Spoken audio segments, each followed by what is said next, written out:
Bom, pessoal que acompanha o Porto Aeroflap, esse aqui é mais um vídeo, foi solicitado pelo pessoal que acompanha o portal, né? Os nossos perfis nas redes sociais também. E aqui não é um vídeo tão engraçado assim como foram os outros, eu nem vou fazer com humor tão bom, peço até desculpa para vocês sobre isso, mas a gente vai falar um pouquinho mais do impacto do coronavírus na aviação, tá?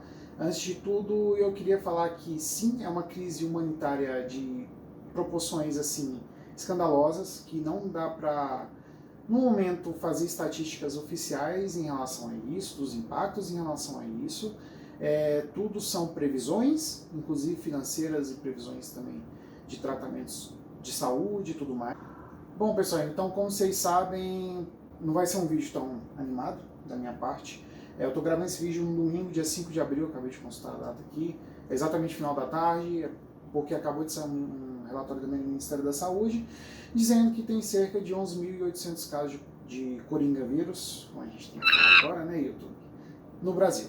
Bom, pessoal, além de ter esses 11.800 casos no Brasil e mais ou menos 486 mortes, não que morte seja bom, né, mas esse número está até bem controlado perto do que a gente esperava que a crise humanitária de saúde em relação a esse vírus ia bater no Brasil.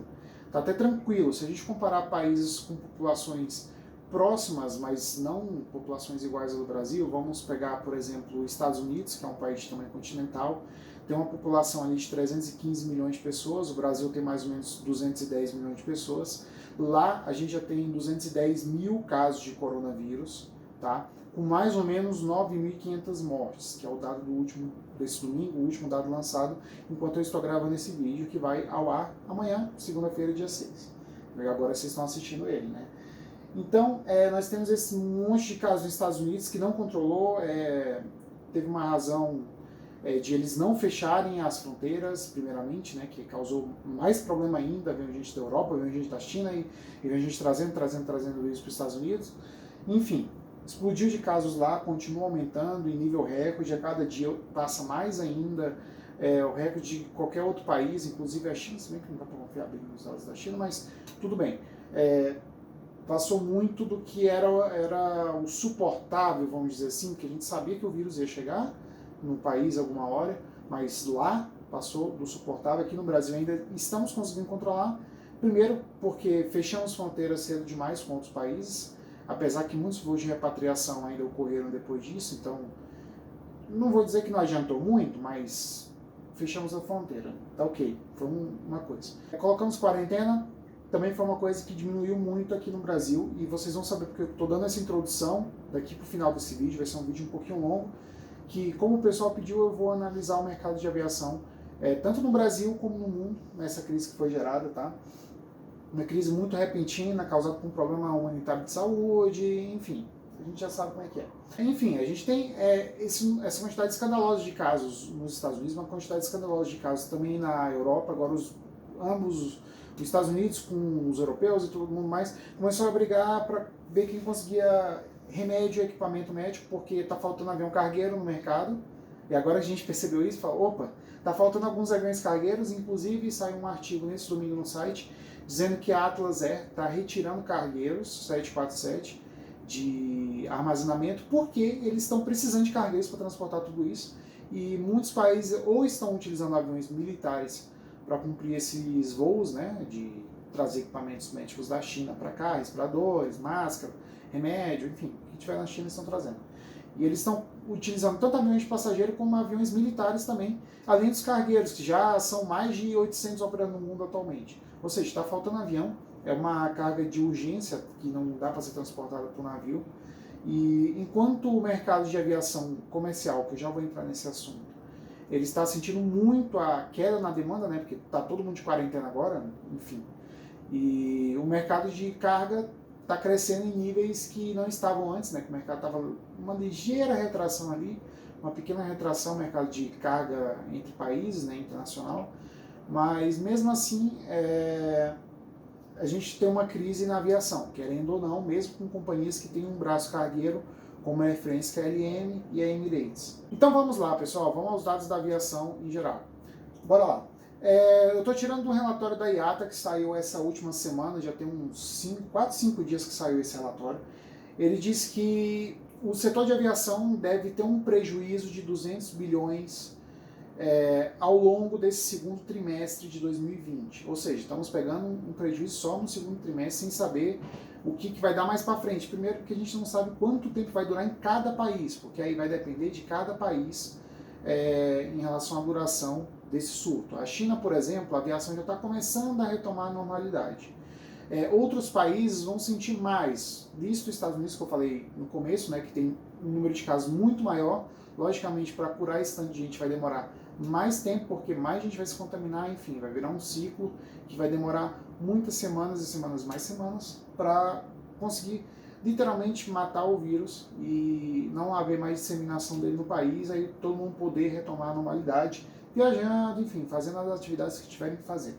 Vale ressaltar em cima desse dado de 200 bilhões de prejuízo que a IATA lançou, que vale para todas as companhias aéreas do mundo, inclusive aquelas que não estão bem financeiramente e as que também estão bem financeiramente, como a Emirates e outras companhias como a Delta, American Airlines, que sempre tinham lucro de bilhões ali, a Ryanair tá nessa onda aí também.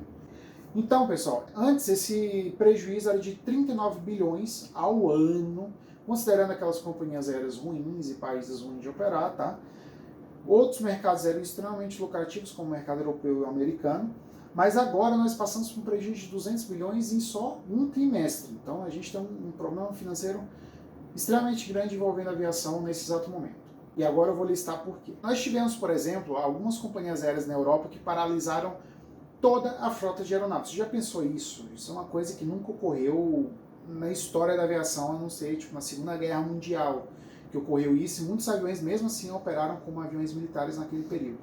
A Ryanair, por exemplo, ela parou toda a frota, são 450 aviões Boeing 737. Aí você já pegou o problema da questão. É uma frota gigantesca de aviões, é difícil até arrumar lugar para parar tanto avião assim nos aeroportos. Voltando, a gente também tem a concorrente da Ryanair, que é a EasyJet, que ela também parou a frota dela. São mais ou menos 340 aviões no chão. Então, se a companhia não voa, mesmo assim ela tem que pagar algumas contas. Por exemplo, funcionários. Muitas companhias já reduziram os salários em 50%, mas não demitiram. Outras companhias já começaram um layoff muito grande e muitas vezes involuntário, ou seja, não é uma demissão voluntária, é literalmente uma demissão temporária. Além disso, e o que é um custo muito maior que eu acho do que funcionários, né, nessa questão, é o custo de leasing dos aviões, né? Cada Boeing 737 desse, o custo de leasing dele é de mais ou menos $300 mil por mês. Isso considerando um avião novo. Se tem um avião mais velho, você paga $100 mil mais ou menos, 90 mil, 80 mil, é mais ou menos essa faixa para um avião velho. Então você tem 300 mil multiplicado por 450 aviões. Bem aí você tem o seu problema. O que está acontecendo? As empresas de leasing de avião, elas estão, vamos dizer assim, adiando o pagamento, mas elas não estão perdoando as parcelas que você vai ter que pagar. Então, uma hora ou outra, mesmo sem gerar receita, a companhia aérea vai ter que pagar esse dinheiro todo. E esse é um problemão. Ao mesmo tempo que as companhias aéreas também enfrentam problemas dessa magnitude, na Europa, por exemplo, nós temos cerca de 98% das frotas das companhias aéreas no chão, sem cumprir voos. Nos Estados Unidos, nós temos praticamente 85% da frota no chão, ou seja, 85% dos voos cortados. No Brasil, as companhias aéreas ainda mantiveram cerca de 8% dos voos ali em uma malha aérea especial feita em parceria com a ANAC, porque, aliás, nós somos um país de tamanho continental, e parar toda a frota de aviões aqui no Brasil ia dar um BO gigantesco, né? Ia causar um problema de uma magnitude tamanha que não daria para resolver. Por exemplo, para você chegar em Manaus de carro ou de barco, demora dias. E levar equipamentos médicos, enfim, levar profissionais de saúde, o que tiver que levar para aquelas regiões ali mais afastadas, Nordeste, para o Norte, demora dias. E o avião ele facilita muito porque ele pode cumprir esse transporte. Em vez de alguns dias, você coloca no porão do avião, ele leva somente algumas horas, no máximo 2 ou 3 horas, partindo ali de São Paulo, Rio de Janeiro, Minas Gerais, locais com uma presença maior de indústrias, tanto farmacêuticas como de qualquer outra coisa, né? Em outros países, pararam praticamente toda a frota, né? Na China, quando teve o surto lá em janeiro e fevereiro, praticamente 85% dos aviões ficaram em solo e as companhias da China têm frotas gigantescas de avião. É um problema muito grande. Aí você já viu que teve um problema financeiro muito grande, porque, se 85% dos aviões não estão funcionando, A Rolls-Royce, por exemplo, que nem nós postamos na Aeroflap, ela recebe por horas de voo do motor. Se o motor não está voando, então a Rolls-Royce não está recebendo.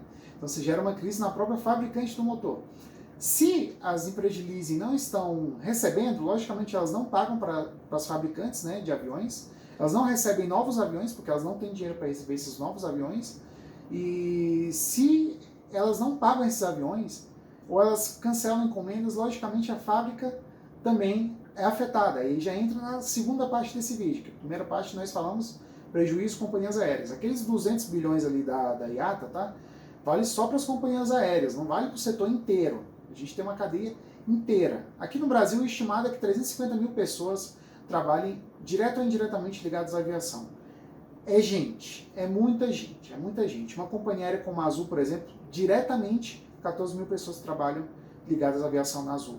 Fora as empresas terceirizadas da Azul, que dependem da Azul para elas se manterem. Ou seja, fazer serviço em solo, marketing, o que for, o que tiver que fazer de serviço terceirizado ali. Então aí você já pegou impacto. Os 200 bilhões que a IATA divulgou é só na aviação, mas se a companhia deixa de usar o avião, logicamente a companhia de leasing deixa de receber pelo avião. Se ela deixa de receber, ela deixa de encomendar aviões e de receber novos aviões e de pagar por esses aviões. Isso tudo vai parar na conta da fabricante, da Airbus e da Boeing. A Boeing já estima um prejuízo aí de 85 bilhões nesse ano. Ela já pensa em paralisar linhas de produção inteiras de 787, enfim, ela já está fazendo isso, basicamente, né? Mantém algumas, mas com outras partes fechadas, ou seja, alguma hora vai gargalar tudo. Enquanto isso, a Airbus também está paralisando a produção de componentes. Então esse prejuízo aí, pessoal, que nós falamos de 200 bilhões em relação às companhias, pode ser um outro prejuízo também de 200 bilhões em relação às fabricantes de aeronaves. E como que se resolve isso, vamos dizer assim? O governo está prometendo empréstimos, mas a gente sabe que dívida é dívida e é uma hora você tem que pagar. Não dá para simplesmente uma empresa dizer, devo, não nego, pago quando puder. A gente viu esse resultado aqui no Brasil com a falência recente de uma companhia aérea que estava devendo algumas coisinhas aí em relação a aeronaves, né? Não vou citar o nome para não tomar outro processo, mas vamos lá. Bom, pessoal, aí a gente já viu que a crise chega também nas fabricantes.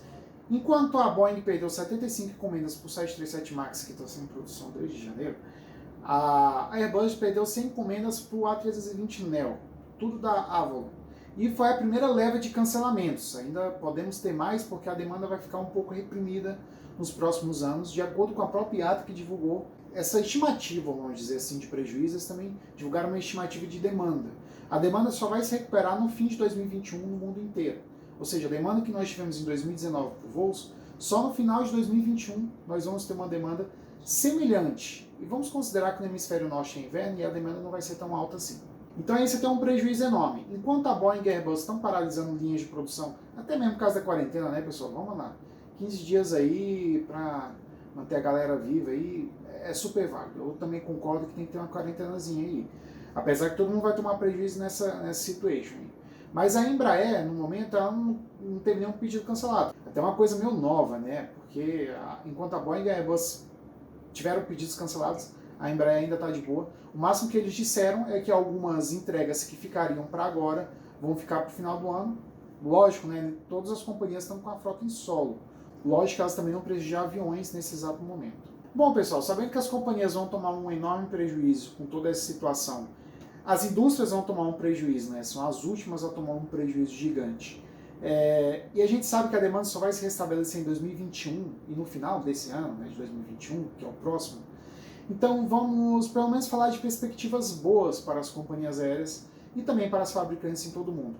Esse processo todo de retração da demanda, de prejuízo, ele está adiantando a aposentadoria de algumas aeronaves de algumas companhias aéreas. Ou seja, as companhias vão aproveitar esse período de baixa demanda, que vai durar mais ou menos 12 meses ali, a 18 meses, para restabelecer toda a demanda da aviação, para aposentar alguns aviões bem usados das suas frotas. Como, por exemplo, a American Airlines já disse que vai aposentar o 767, já aposentou o 767 nesse exato momento, estão todos estocados, podem voltar algum momento para a frota, talvez se a demanda realmente crescer muito rapidamente depois do surto, né?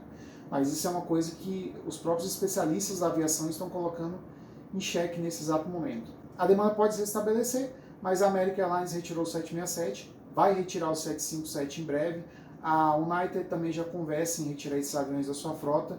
A American Airlines quer adiantar a aposentadoria de algumas aeronaves, além do 737, do 757, desculpa pessoal, e do 767. Ela também quer adiantar, né, a aposentadoria de alguns aviões mais antigos da linha 737NG, os E190 fabricados pela Embraer e também alguns aviões ali da família A320 que até então operavam na sua frota. Lógico, com essa intensa renovação da frota das companhias aéreas, ou seja, elas estão aproveitando para operar com aviões cada vez mais eficientes e mais novos. No futuro, daqui a 2, 3 anos, quando essas companhias tiverem a demanda restabelecida e precisarem de mais aviões, elas vão recorrer às fabricantes para ter aviões mais novos nas suas frotas. E as fabricantes vão ganhar dinheiro para, logicamente, né, fornecer esses aviões para as companhias aéreas. Então, o pingo que a gente tem ali de, opa, as companhias aéreas vão tomar um prejuízo, vão ter que pagar pelo prejuízo porque o governo está emprestando dinheiro, o governo não está literalmente dando, ele está emprestando dinheiro para as companhias aéreas. Logicamente, aqui dali, no futuro, vai virar um mercado que vai girar, e o melhor, com aviões novos e mais movimentados, principalmente para os fabricantes aí de aeronave. Bom pessoal, agora entrando numa quarta parte desse vídeo que eu queria falar com vocês é onde nós podemos esperar uma recuperação o mais breve possível na aviação. Nós já vemos dados da China, eu vou pedir para o editor de vídeo colocar alguns GIFs aí, alguns mini vídeos na tela mostrando o tráfego aéreo. A gente tem as linhas na cor azul aí que elas correspondem a mais e mais e mais voos, quanto mais forte, mais voos naquela data. Observe a data no canto esquerdo aqui, tá? Que vai mostrar exatamente a data que foi tirada. A gente tem como a gente pode ver nessa imagem, na China ali no período de final de janeiro até o final de fevereiro mais ou menos, a gente teve uma queda no número de voos e agora em março está se restabelecendo. Agora no último mês de março, mais para o final, esses voos começaram a se restabelecer e serem novamente realizados. A gente pode esperar mais ou menos a mesma coisa em relação a outros países. Aí a gente entra naquela questão. Depende muito. Porque, primeiro, o país precisa conseguir controlar o coronavírus. A gente não pode imaginar a mesma coisa para a Itália, e a gente tem uma crise enorme na Itália também por causa disso. A gente não pode esperar a mesma coisa para os Estados Unidos, que também tem muitos casos, e quando você tem muitos casos, a chance de você multiplicar esses casos é cada vez maior. Então, o mercado norte-americano das companhias aéreas pode realmente sofrer um pouco. Enquanto isso, na Europa, a gente pode ter um controle em alguns países, por exemplo, a Alemanha. A gente pode ter um restabelecimento ali de voos domésticos o quão breve possível na Alemanha, né, no caso, porque é um país que teve um menor número de casos em relação a outros países europeus, apesar de ainda ter muitos casos de coronavírus. Teve uma taxa de mortalidade muito baixa, porque o governo atuou bem para testar a população e identificar desde cedo os problemas. E a gente pode ter uma recuperação muito rápida ali. Mesma coisa, mais ou menos, que a gente pode imaginar se não evoluir, tá, pessoal? Porque a gente está gravando esse vídeo dia 5 de abril, a gente não sabe se vai evoluir ou não. A gente pode imaginar a mesma coisa no Brasil. O quão mais rápido esse surto de coronavírus passar no Brasil, e a gente tem que lembrar que metade das pessoas já estão imunizadas, já pegaram o corona, já estão imunizadas e curadas nesse momento, mais rápido a gente sai dessa crise, né, aqui no Brasil. As companhias aéreas continuam com uma frota muito grande no chão, que a gente tem 3 companhias aéreas grandes no Brasil, todas com frota no chão, perdendo dinheiro literalmente. Desculpa as companhias aéreas alguém das companhias aéreas que estão vendo esse vídeo, mas infelizmente estão perdendo dinheiro nesse momento. Mas o mercado brasileiro, frente ao mercado americano nesse momento, é um mercado que a gente pode esperar uma recuperação mais rápida dessa demanda do que literalmente nos Estados Unidos, né? Apesar do mercado americano ser muito forte, como o chinês o mercado de aviação chinês é um mercado muito forte e que pode ter uma rápida recuperação depois que passar. A questão é, quando que os Estados Unidos vai sair dessa crise? E até o momento a gente não espera mais falências no setor de aviação, apesar de já ter algumas companhias aéreas aí com um caixa bem curtinho para enfrentar esse período. Bom pessoal, muito obrigado por assistir esse vídeo aqui. Foi um vídeo um pouco mais longo, né? Uma análise estatística aqui sobre como o mercado pode se recuperar. Isso vai depender de país para país, como falei na última parte desse vídeo. Muito obrigado por assistir. Não se esqueça de se inscrever no canal aqui no canto esquerdo. E até mais.